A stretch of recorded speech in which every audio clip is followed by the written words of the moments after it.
The persona. The mask you wear so well, you forgot it's not your face. You wear a mask.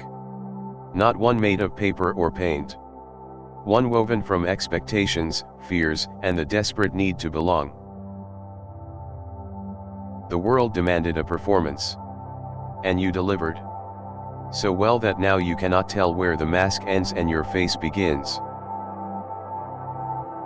Carl Jung wrote, "The persona is a kind of mask, designed on the one hand to make a definite impression upon others, and on the other to conceal the true nature of the individual."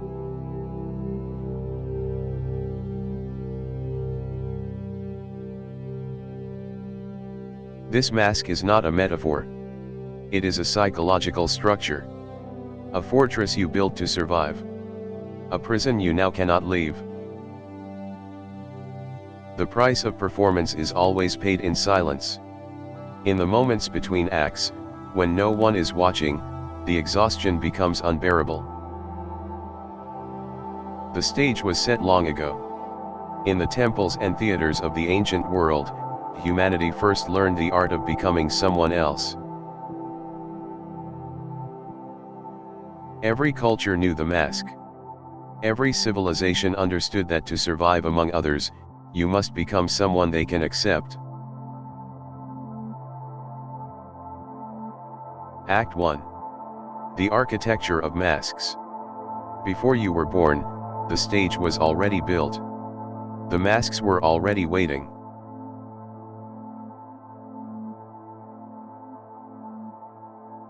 In ancient Greece, the mask was called persona.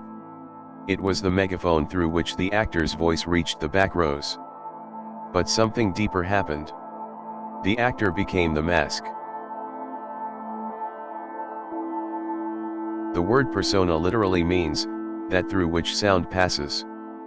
Personare. The mask was not about hiding. It was about projecting. A voice loud enough to be heard. The Romans made it law. Persona became a legal term. A person was not a human being.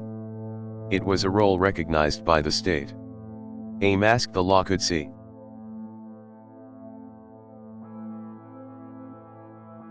In Japan, the no mask transcends performance. The actor does not put on the mask. The mask puts on the actor. The spirit of the character enters through the wood. In Africa, the mask is alive. It is not a disguise. It is a doorway. When the dancer wears the mask, he ceases to exist. The ancestor enters. The god speaks. Venice made it decadent. The carnival mask became freedom. Behind it, you could be anyone. Say anything. Do everything. And when dawn came, remove the mask and return to your respectable life. The shaman knows the secret. The mask does not hide who you are. It reveals who you could be.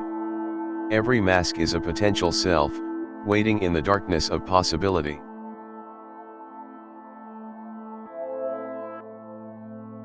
Civilization is the ultimate mask.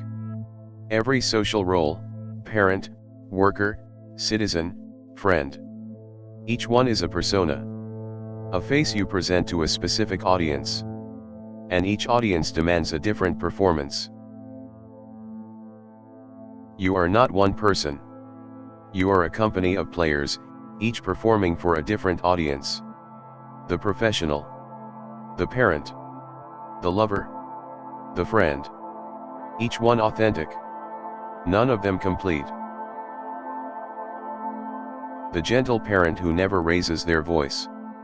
The patient partner who always understands.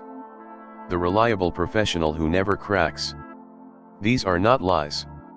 They are selections. Curated versions of a much larger truth. Jung saw the danger.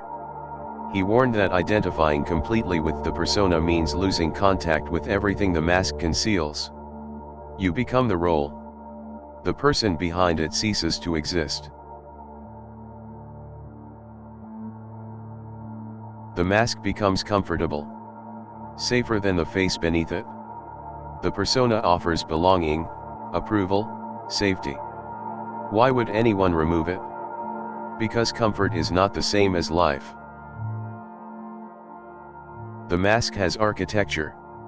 It is built from approval and rejection, from the smiles that rewarded you and the punishment that silenced you. Every experience of being accepted or excluded laid another stone. The first mask is formed in childhood. When the child learns which parts of itself are welcome and which are not. The tears that were comforted. The anger that was punished. The joy that was too loud.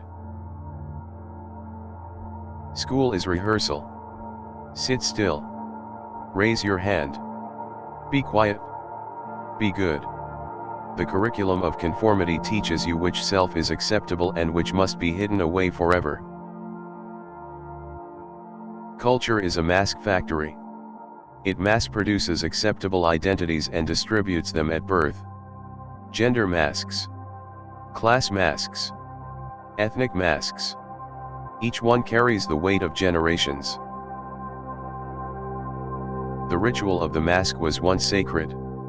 In initiation ceremonies across the world, the young were given their adult masks with ceremony. They knew they were putting on a role. We have forgotten. The mask was always a choice. Until it wasn't.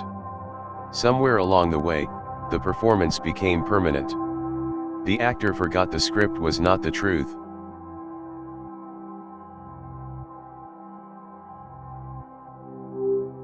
Act 2. The prison of performance. You have played the role so long that the stage has become your cell.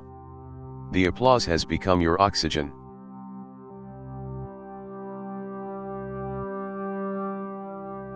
The professional mask. Confident. Capable. Unflappable. Behind it, the exhausted human counts the hours until they can stop performing. But the performance never stops.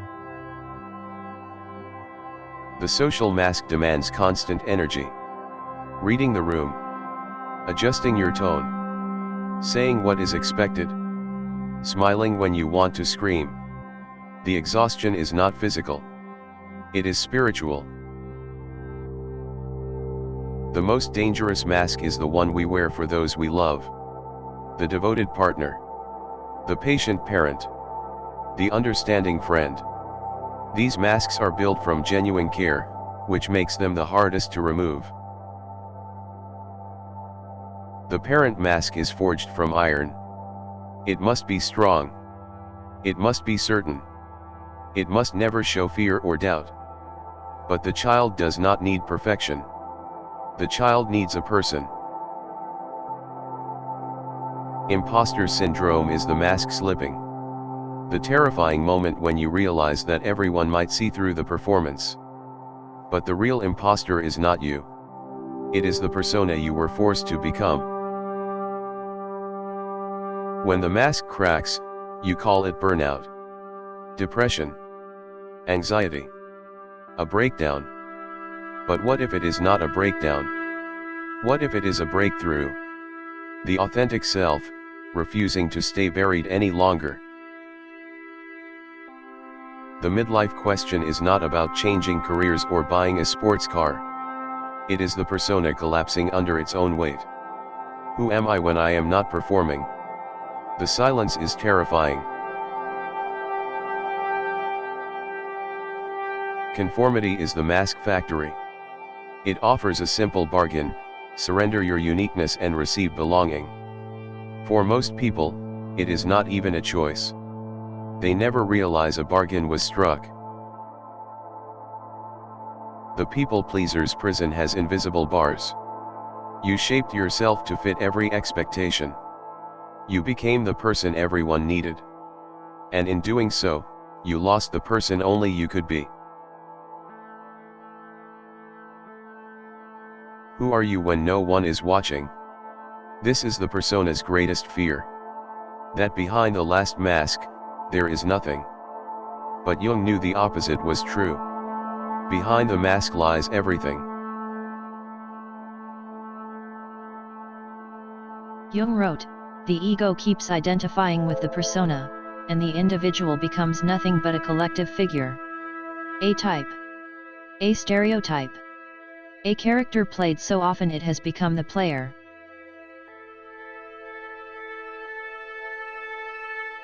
The spiritual mask is the most insidious. It wears enlightenment like a costume. It speaks of peace while denying rage. It preaches acceptance while suppressing desire. Even the soul has a persona. The mask of goodness is the heaviest. It demands perfection. It punishes failure. It turns every human flaw into a sin and every natural impulse into a transgression. To be good is not to be whole. Therapy begins with removing masks. One by one. The patient discovers that each mask they remove reveals another beneath it. The work is not about finding the real self. It is about accepting all of them. The moment of recognition. When you see the mask as a mask for the first time. Not as a failure. Not as a lie. But as a survival strategy that served its purpose and can now be gently set aside. A healthy persona is flexible. It knows when to wear the mask and when to remove it. It can perform without becoming the performance. It can adapt without disappearing.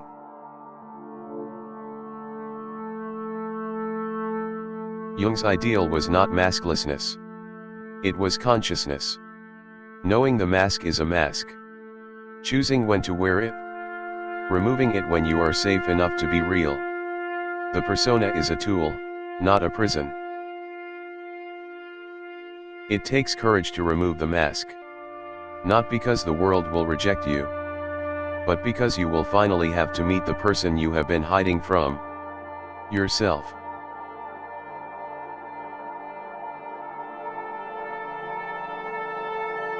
Rainer Maria Rilke wrote, "Let everything happen to you. Beauty and terror. Just keep going. No feeling is final. The mask fears all feelings. The self embraces them all." Act 3. The Digital Carnival. The ancient mask has gone digital. And it has multiplied beyond anything Jung could have imagined.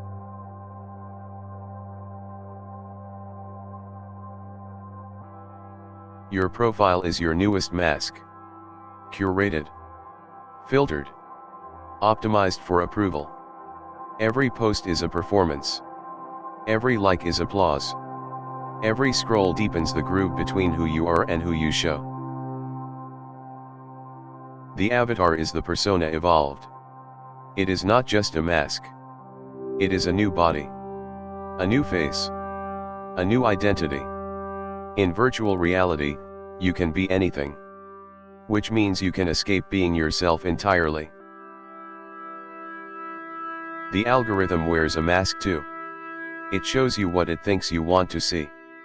It shapes your desires. It narrows your world. And slowly, without noticing, you become the version of yourself the algorithm prefers. Cancel culture is the mask police. It punishes those whose mask slips. It enforces the collective performance.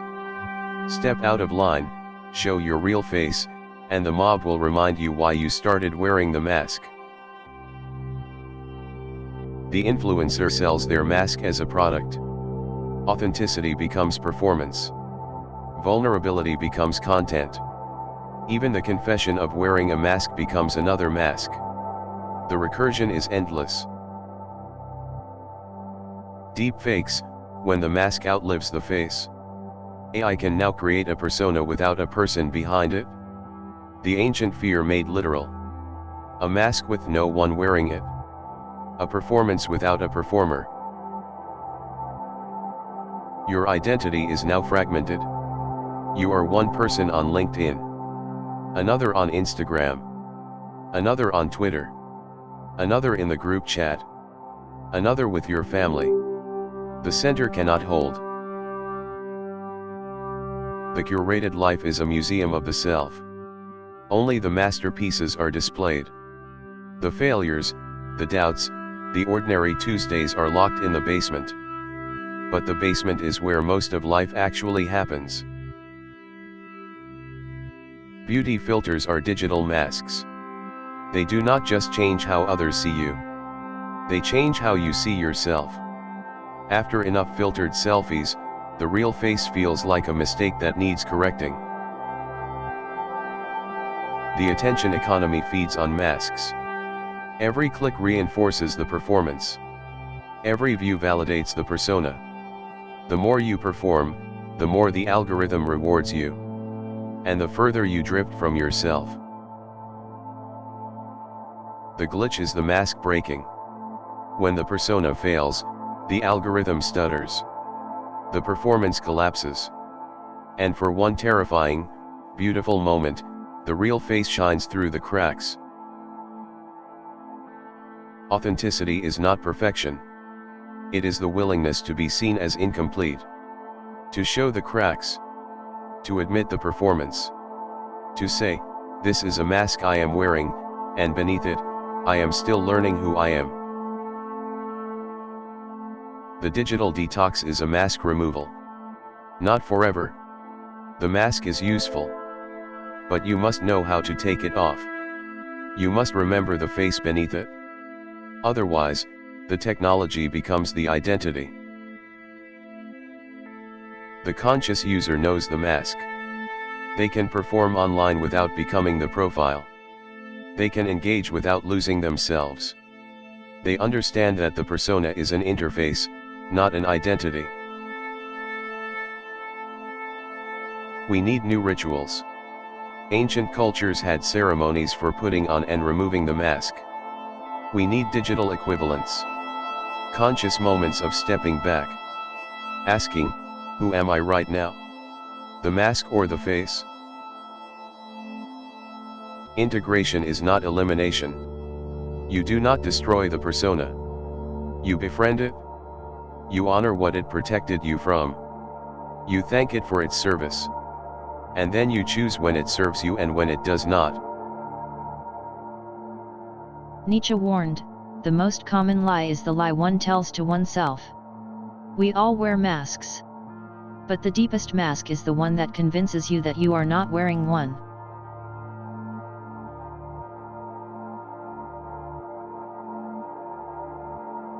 The mask is not your enemy. It is your ancestor's gift. Your survival mechanism. Your social skin. The problem is not the mask. The problem is forgetting that you are the one who puts it on. The path forward is awareness. Not perfection. Not authenticity as another mask. But the simple, radical act of knowing when you are performing and when you are being. That knowledge changes everything. Remove the mask. Not forever. Just long enough to remember the face beneath it. Just long enough to breathe. Just long enough to remember that you are more than the roles you play. The wise person knows their masks. They can name each one. They know when they put it on and why. They have made peace with every role they have played. And they know that behind all of them waits the self. The mirror shows all faces. The mask and the face. The performance and the truth. The persona and the self. They are all you. And none of them are all of you.